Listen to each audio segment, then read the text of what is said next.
So in the Gamemaster core, Paizo gives us a table of simple DCs. This allows you to break tasks into 5 different categories based on the level of proficiency that indicates what a person could reasonably be able to do, those levels of proficiency being untrained, trained, expert, master, and legendary. However, Paizo doesn't really give us any concrete examples of what these 5 different levels of proficiency would actually look like, but that's okay, I've got you covered. I'm going to describe these 5 levels of proficiency as if you were playing a Pathfinder 2nd Edition game. If someone were untrained in TTRPGs, they could reasonably be expected to roll a dice and add the appropriate modifier correctly. If someone were trained in TTRPGs, they would be able to fill out a level 1 character sheet accurately. If they were an expert in TTRPGs, well, they would have the ability to plan out a character build from level 1 to 20 with the overall needs of their current campaign in mind. What about master proficiency? Well, a master in TTRPGs would be able to run the Pathfinder 2nd Edition translation of the Kingmaker Adventure Path, including full Hexploration rules and Kingdom Management rules effectively. What about legendary? Well, that's simple. A legendary TTRPG task would be scheduling a single session of your game where every member of your gaming group is able to attend. Guys, we play every other Saturday. How hard is it to plan for that? Today, we're going to talk about improvising DCs as a storyteller and how Paizo has made that absurdly easy in Pathfinder 2nd Edition on today's episode of The Local Disaster Tour Guide.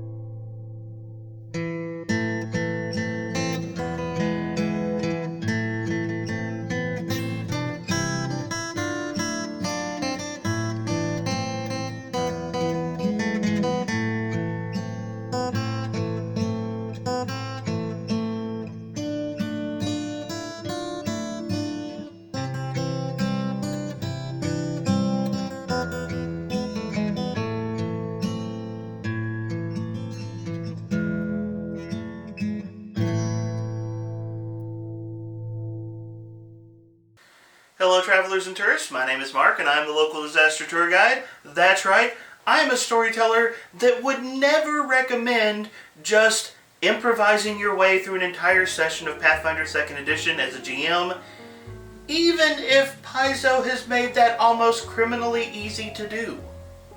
Welcome to a journey through the fantastic world of TTRPGs like Pathfinder and Starfinder, and welcome back to my Storytelling in 2E Remastered series, where we're taking a look at the different tips, tricks, and techniques that Paizo offers GMs to help them be effective at the gaming table. Now, a couple of years ago, I did have a storytelling series on this channel, but when the Remaster was announced, I paused that series, and I am slowly working my way back through that series, but working to keep it in line with the new release of the GM Core for the Pathfinder 2E Remaster. And today, what I want to talk about is one of those small things about Pathfinder 2E that really makes me love this system as a storyteller, and that is how incredibly easy it is to improvise, and in this instance, I especially mean improvise numbers in Pathfinder 2nd Edition. There are a ton of different skills that go into being a successful storyteller. But one of the most challenging skills, and something that is often a hurdle in most TTRPGs, is improvising mechanical challenges. You see, one of the great things about TTRPGs as a hobby is the fact that you can do basically anything you want to, but the flip side of that is, as a storyteller, you have to be prepared for your players to be able to do basically anything they want to. And in a lot of different TTRPGs, the single most challenging skill to master as a storyteller is that mechanical improvisation that often results from whatever wild antics your players are trying to come up with. Now, in basically every system, they're going to give you advice for how to do this, but one of the things I truly love in Pathfinder 2nd Edition is just how easy it is to do this. In the Gamemaster core, they have a section that's devoted to Improvising DCs. It starts on page 52 of the Gamemaster core and runs to page 55, so it is essentially 4 pages, and once you have mastered the content on those 4 pages, you have mastered about 85% of the improvisation you will ever need to do as a storyteller. Seriously, they cover a lot of ground in a very condensed space, and when you get used to these rules, you will absolutely love it as a storyteller. It's actually kind of hard for me to storytell other systems now because of just how simple Paizo made it, and I absolutely love this content. In particular, in this section, Paizo gives us 4 tables that can be found on page 53 of the GM core, and if you have access to these 4 tables, they are a powerful improvisation tool for you as a storyteller, and they will help you keep your game running smoothly, so quickly and so easily, it's almost unfair.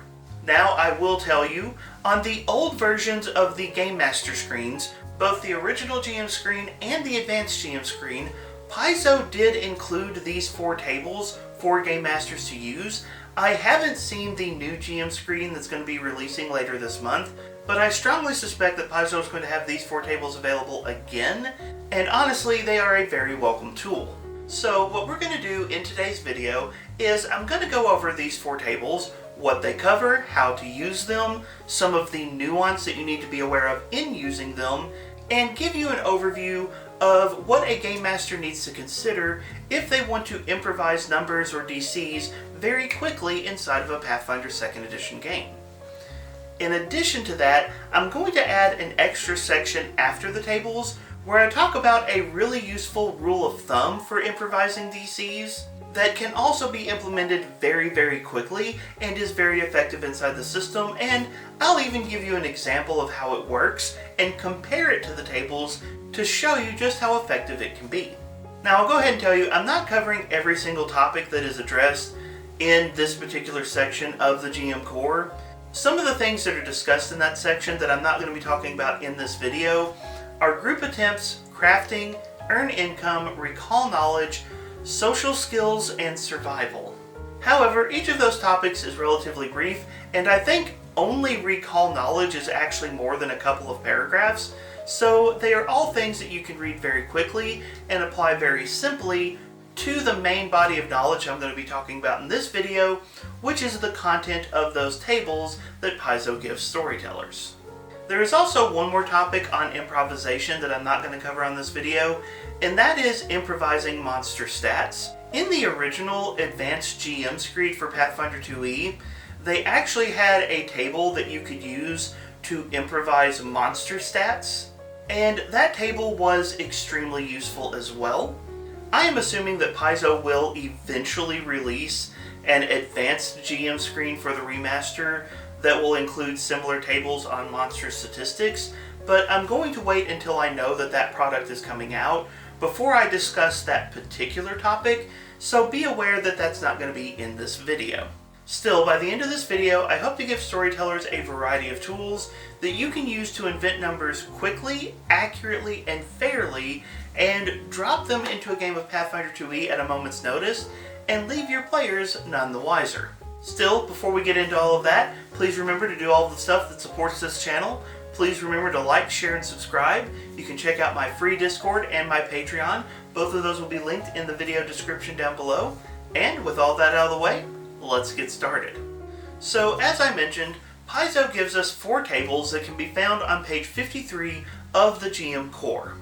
These 4 tables are labeled Simple DCs, DCs by Level, Spell Rank DCs, and Adjusting DCs.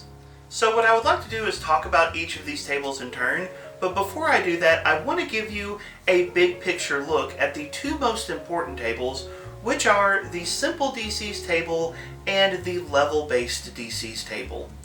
These are the two tables you will be referring to the most often as a storyteller, and so understanding what they are and how to use them is kind of the core skill on improvising DCs effectively. And the name of these two tables is going to help you understand exactly how they are intended to be used. Simple DCs are just that. They're simple, they're quick. They represent a situation that can be defined very quickly and very easily, and that doesn't need a lot of nuance in order to be accurate to the game. Meanwhile, the level-based DCs table represents scaling DCs that go higher and higher based on the level of the challenge, and that phrase, level of the challenge, is kind of the key to unlocking how these tables should be used.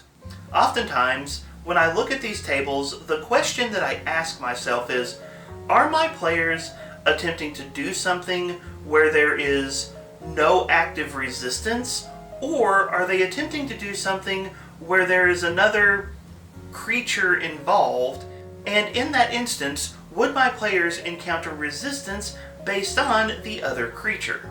So, for example, if one of your players wants to roll athletics to kick down a door, you could use a simple DC. You can decide how strong you think the door is and how much force a player would need to create in order to open it, and you could throw out a simple DC that you think is appropriate. Maybe this is an expert level athletics task. On the other hand, maybe there are creatures who are actively trying to hold the door shut and resist your character's attempts to force their way in. In that case, the strength of the creature that's holding the door shut is relevant to the overall challenge, and a quick and easy way to decide how challenging that might be would be to decide, okay, what level is the creature that is resisting my players, and then use the level-based DC of that creature in order to figure out how difficult it would be to get the door open. That's kind of your dividing line between simple DCs and level-based DCs. If another creature would be actively resisting or would be contributing to the complexity of the challenge directly or indirectly, then a level-based DC is appropriate, but if it's something that relies mostly on the character's skill versus a relatively static obstacle, well, that would be a simple DC. Now that we've distinguished between those, let's go ahead and take a closer look at the simple DCs table that Paizo gives us. This table, once again representing simple objectives, is used to divide tasks into 5 rough levels of proficiency. By the way, these levels of proficiency represent what a character at that level of proficiency should be able to do about 50% of the time, or maybe better. The 5 levels of proficiency are Untrained, Trained, Expert, Master, and Legendary. You may note that these correspond to the different levels of proficiency inside of Pathfinder 2nd Edition, and that is not a mistake. Paizo has literally built into the base mathematical assumptions of the game a quick reference guide to what you should be able to expect someone who is trained in a skill to be able to do versus what someone who is master in a skill should be able to do. So, with Untrained, Trained, Expert, Master, and Legendary, the simple DCs are pretty easy to remember. 10, 15, 20, 30, 40. An untrained person should be able to beat a DC 10 at least 50% of the time. Someone who is trained should be able to conquer a DC 15. Someone who is expert has a pretty decent shot at a DC 20. Someone who is a master can reasonably achieve around a DC 30. And if someone is legendary in a particular skill or action, then a DC 40 represents something that they should reasonably be able to achieve at least half the time. Now, one thing that should be clear from the outset is that the simple DCs table does not really consider level scaling when it provides those DCs. The DC to do something like run a marathon is going to be a static DC that doesn't really change based on the level of your party. And that does mean that as your party gets higher level, the lower DCs on the simple DC chart are going to get much more manageable, and they will quickly become something that most everyone in your party could do. And that means that as your players level, the higher level DCs will become a more appropriate challenge that you can begin to drop in. However, Paizo does note that you want to be careful about when and how you drop the higher level DCs in. The untrained and trained simple DCs you can throw out pretty reliably starting from the very beginning of the game, and it won't be too much of a problem. However, that expert DC of 20, Paizo recommends that, especially for things like skill checks, you want to save that until your characters are at least 3rd level, or they might quickly prove frustrated by the difficulty of the task that they are attempting. Additionally, Master DCs become appropriate somewhere around 7th level, and Legendary DCs become appropriate somewhere around 15th level. Assuming you're keeping these things in mind, simple DCs can be a great way to drop a static challenge into a game and have it feel appropriately challenging to whatever it is your party is trying to do. So let's move on to the next table, which is the level-based DCs, and this is one that I really feel as a storyteller when you need to improvise a number. This is one I feel like I go to all the time. Are my players trying to sneak past some guards and I don't have the stats for the guards on hand? Well, what I can do is ask myself, what level would these guards be? And then I can look at that level-based DC and I have a pretty solid baseline of what challenge would be appropriate for my characters. The level-based DC table runs from level 0 all the way up to level 25, so it's very adaptable to whatever it is that your party may have stumbled their way into. And because this table takes into account level progression and the numbers that you can expect to see throughout 1 to 20 play in Pathfinder 2nd Edition, these numbers are very appropriate to what player characters should be able to do. As long as you can quickly estimate the level of the creature that would be providing resistance to your players, this table offers numbers that you can drop in a moment's notice. Now, one thing that is worth stressing about the levels-based DC table is you can use this table anytime that an opposing creature would be contributing to the difficulty of a challenge, even if they are not necessarily directly contributing to what is happening in that moment. As an example, if your players decide to break into an NPC's house, and you need to decide, is this house trapped, and if so, how difficult would it be for the players to avoid those traps? Well, even if the NPC is not present as the players are breaking in, since the NPC would have been the one who set up the security of their home, the level of the NPC would be relevant to how challenging the skill checks would be. So, using this table is pretty simple and straightforward. What's the level of the creature? Find that level, look at the DC. Congratulations, you can run with that number. The next table worth discussing is the Spell Rank DCs table, which gives you a quick glance set of DCs that are appropriate to spells of a given rank. So, for example, if your players are going up against an enemy wizard that has 2nd rank spells, then you would just pull the DC off of the table, and that's the number that they need to hit if they want to make their saving throw. Now, there are a few things worth noting about the Spell Ranks DC table that I would just like to mention here. Number one, technically the Spell Ranks DC table is just a few specific items from the level-based DC table that have been pulled out and highlighted. If you look at the 3rd Spell Rank DC, you will notice that that DC is exactly the same as the DC for a 5th level creature. Why? Well, 5th level creatures is about where you expect 3rd rank spells to show up. So in a way, the Spell Rank DC table is not a separate set of information, but more a table that is highlighting the appropriate DCs for when certain spell ranks would become available.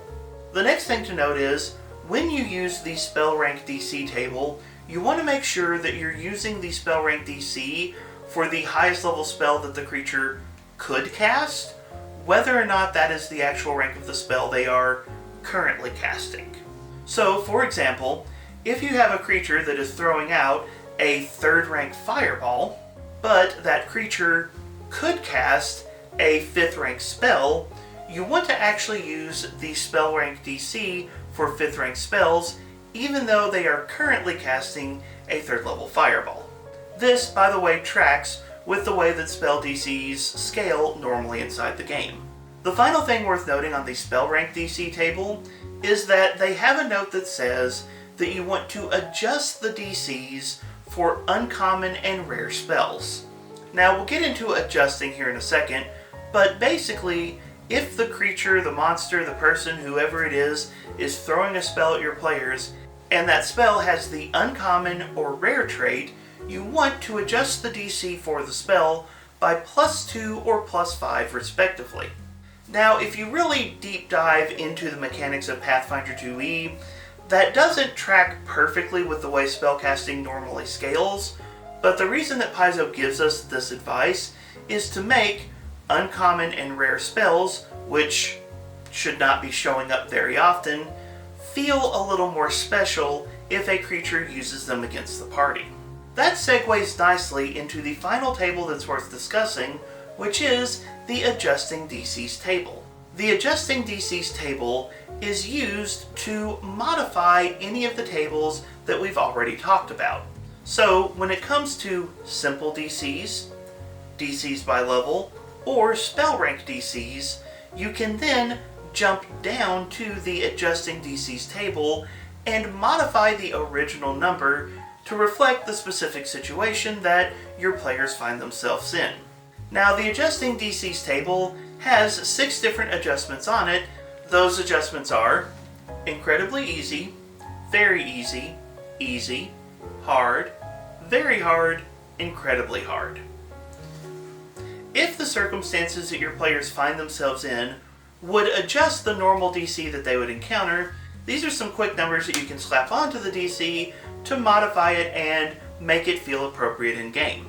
So let's imagine that your players are attempting to ambush one of their enemies, and they have the opportunity to set up the ambush spot and really manipulate the site to their advantage. In that case, you might take the creature level DC of their enemy and apply the easy or very easy modification to represent the fact that your players have an advantage in that scenario.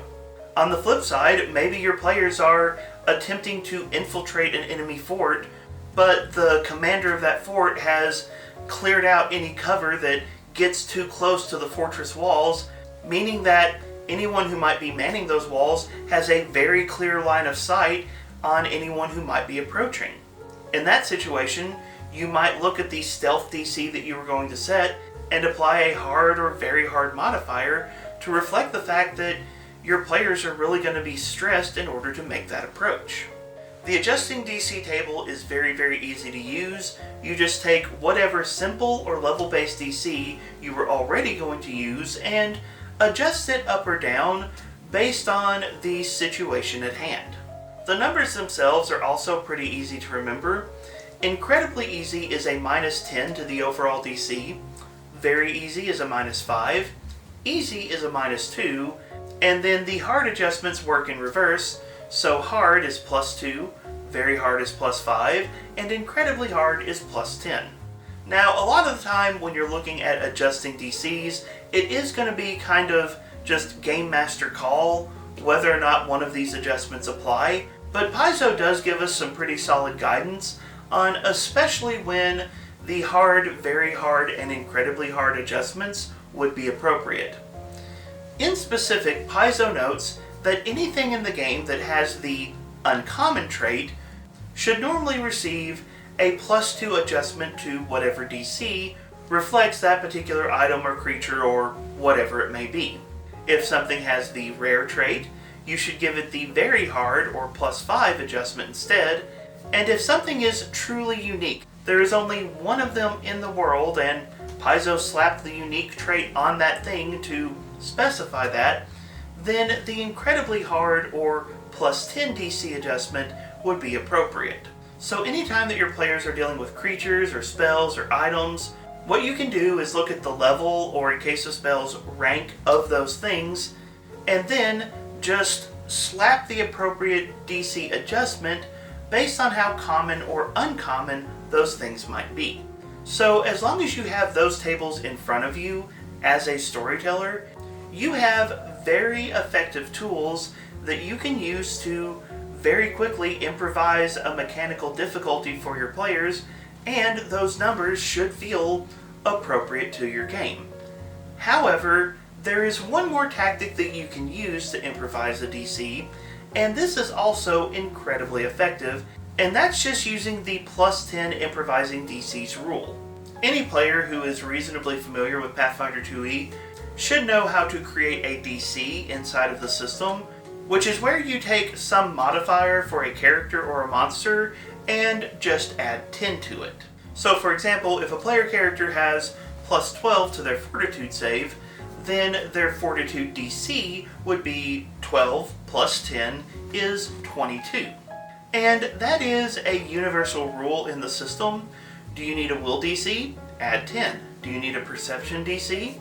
Take your Perception modifier, add 10. You can do this with any modifier in the game, and as a Game Master, if you have access to the stat block for your monster, improvising DCs for your monster is another way to just very quickly and effectively add a DC that should be reasonably close to what your players are going to be doing. So, for example, if I make use of the Bestiary Battle cards, this is the card that I have for the Minotaur. Let's say that my players are trying to track a Minotaur through the woods. Well, if I'm not sure which DC I want to use, I could just improvise a DC. I could look at the back of this card, and I might note that the Minotaur's survival skill is a +12. So if I take that +12, add 10 to it, that gives me an improvised DC of 22, and honestly, off the cuff, that feels pretty appropriate if my players are trying to track a Minotaur. So, would it be appropriate for my players to have to roll against a DC 22, a survival DC on the Minotaur in order to track it? Well, it feels good, but let's do a comparison. Well, if we were to use the simple DCs table, a DC of 22 is essentially an expert DC with the hard modifier on top of it. The Minotaur is a 4th level creature, and we previously noted that expert DCs kick in around 3rd level, so that DC of 22 that we got using the survival DC matches pretty close to the simple DC table. And as I just noted, the Minotaur is creature level 4. If we were to go over to the DCs by level table and look at a 4th level creature, the normal DC for a 4th level creature is about 19, but we do know that Minotaurs are a hunter style creature. They often like to track their prey through mazes and things like that, so a little bit of a higher DC would be appropriate for that kind of creature. And if you take 19 and add the hard DC, that gives you a 21, which is again right next to the DC 22 that we came up, just improvising a DC off of the Minotaur's survival score. So be aware that if you have a monster stat block sitting in front of you and you aren't sure what the correct DC should be, another completely viable option is just pick some relevant modifier on that monster stat block, add 10 to it, and congratulations, you probably have an appropriate DC or a DC that's very close to appropriate that you can give your players and allow them to go ahead and roll the check. Using this method should come in pretty close the vast majority of the time. And with that, we have covered the various tools that Paizo gives you to quickly improvise a DC, both the tables that are in the GM core and the improvising DCs rule that Paizo also includes in the game. And using that as a storyteller, you can very quickly adapt to whatever it is your players are trying to do. Did your players go off script? Are they trying something crazy that you never planned for? Well, guess what? As a storyteller, you can roll with the punches, throw out an improvised DC, and have it feel appropriate to your game. Seriously, as a storyteller, these tools that are built into Pathfinder 2nd Edition make this game so incredibly easy to run, and even to run while improvising, that I absolutely love it, and it honestly makes Pathfinder 2e my favorite game to run as a storyteller. These tools are seriously amazing. But the time has come for me to turn the conversation over to you.